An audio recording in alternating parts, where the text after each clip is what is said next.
Hello viewers, welcome செய்கிறேன் அக்மல் ஃபுட்டுக்கு. இன்றைக்கி நம்ம வெயில் காலத்துக்கு ஏற்ற ரொம்பவே டேஸ்டியான குல்ஃபி ஐஸ்கிரீம் செஞ்சுருக்கோம். எப்படி செய்யலான்னு போய் பார்க்கலாம் வாங்க. நான் வந்து பேன் வச்சுருக்கேன். அடுப்பில் ஒரு 2 லிட்ரு ஃபுல் ஃபேட் மில்க் எடுத்துருக்கிறேன். இதில் வந்து நம்ம வந்து இந்த மாதிரி பெரிய பேனில் செய்யக்குள்ளே நல்லாவே வந்து வேப்ரேட் ஆகிடும் நம்ம போடுற மில்க்கு. நல்லா இந்த மில்க்குக்கு ஃபுல் ஃப்ளேமில் வச்சு கொஞ்சம் நேரத்துக்கு நம்ம வந்து இது நல்லா கொதி வர வரைக்கும் கெட்டியே இருந்து பார்த்துக்கலாம். பாருங்கள், இந்த மாதிரி நம்ம வந்து கிட்ட இருந்து இதுக்கு வந்து கிளறி விட்டுக்கிட்டே இருக்கணும். இந்த மாதிரி சைடில் எதுனாச்சும் ஆட் இருந்துச்சுன்னா அதுக்கு வந்து நம்ம வந்து எடுத்து விட்டுட்டே இருந்தோம்னா அதில் வந்து பிடிக்காது அதிகமாக. நல்லா வந்து மில்க்கு கொதி வந்ததும் நம்ம வந்து மீடியம் ஃப்ளேமில் வச்சு இதுக்கு வந்து நல்லாவே வந்து கிளறி விட்டுக்கிட்டே இருக்கணும். பாருங்கள், இதனுடைய குவாலிட்டி பாருங்கள் கம்மியாகிடுச்சு. இப்போ நம்ம வந்து 2 லிட்டர் போட்டிருந்தோம். பாருங்கள், ரொம்பவே வந்து கம்மியாக வந்துடுச்சு. இப்போ வந்து ஒரு 3/4 லிட்டர் மாதிரி வந்துச்சு நம்ம போட்ட மில்க்கு. கிட்டேருந்து கிளறிட்டே இருங்க, இல்லைனா அடி பிடிச்சிச்சின்னா அதனுடைய ஃப்ளேவர் வந்து நல்லா இருக்காது. நம்ம எவ்வளோ வந்து இதுக்கு வந்து கெட்டியாக செய்கிறோமோ நல்லாயிருக்கும். இதில் வந்து கொஞ்சமாக நம்ம வந்து ஏலக்காய் பவுட்ரு போட்டுக்கலாம். உங்களுக்கு டேஸ்ட்டுக்கு ஏற்ற சுகர் சேர்த்துங்க. நான் வந்து ஒரு 200 கிராம் சுகர் இதில் போட்டிருக்கிறேன்.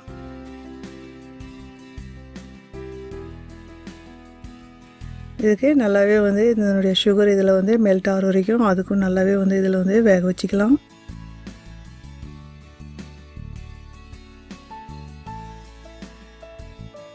பாருங்கள், எவ்வளோ க்ரீமியாக எவ்வளோ வந்து ஸ்மூத்தாக வந்து இது வந்து ரெடி ஆகிடுச்சு. இது நல்லாவே வந்து நம்ம இப்போ ஆற வச்சு குல்ஃபி மோடில் போட்டுக்கலாம்.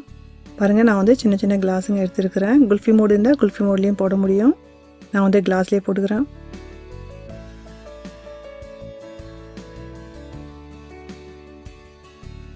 பாருங்கள், நான் எல்லாமே வந்து கிளாஸில் 3/4 கிளாஸாக போட்டுக்கிட்டேன். இப்போ நம்ம வந்து ஒரு சின்ன ஃபோயில் எடுத்து இதில் வந்து நம்ம வந்து கவர் பண்ணிடலாம்.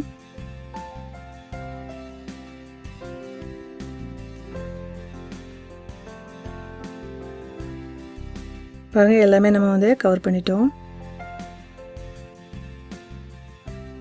இப்போ சின்னதாக ஒரு ஹோல் போட்டுக்கலாம். இந்த ஸ்டிக்கு இதுக்குள்ளே நம்ம வந்து ப்ரெஸ் பண்ணிடலாம். நம்ம வந்து இந்த குல்ஃபிக்கு ஃப்ரீசரில் 8லேருந்து 10 மணி நேரம் நம்ம வந்து வச்சு எடுத்தோம் அப்படின்னா நல்லாவே வந்து செட் ஆகிடும். பாருங்கள், நான் வந்து ஒரு 8லேருந்து 10 மணி நேரம் வச்சுட்டேன். இப்போ நம்ம வந்து கொஞ்சம் லுக்கோம் மோட்டரில் ஒரு 30 செகண்டுக்கு நம்ம வந்து இதுக்கு டிப் பண்ணி எடுக்கலாம். பாருங்கள், இந்த மாதிரி நம்ம வந்து கையில் கொஞ்சம் நல்லாவே வந்து ரப் பண்ணக்குள்ள நல்லா இந்த மோல்டு வெளியே வந்துடுது. எவ்வளோ பியூட்டிஃபுல்லாக ரெடி ஆகிடுச்சு பாருங்கள். ரொம்ப கிருமியாக ரொம்பவே வந்து கூலாக இருக்குது சாப்பிட்றதுக்கு. இதில் தேவைப்பட்டுச்சுன்னா நம்ம வந்து பாதாம் பிஸ்தா போட முடியும். எனக்கு தெரிஞ்சு நம்ம வந்து இது பாதாம் பிஸ்தா போடுறதோட இன்னொரு லிட்டர் நம்ம வந்து சேர்த்து நம்ம செஞ்சோன்னா வீட்டில் எல்லாமே பசங்க சேர்ந்து சாப்பிடுவாங்க. இந்த ரெசிபி லைக் பண்ணியிருந்தீங்கன்னா மறக்காத சப்ஸ்கிரைப் பண்ணுங்கள். ஃபேமிலி அண்ட் ஃப்ரெண்ட்ஸோட ஷேர் பண்ணுங்கள். Enjoy food.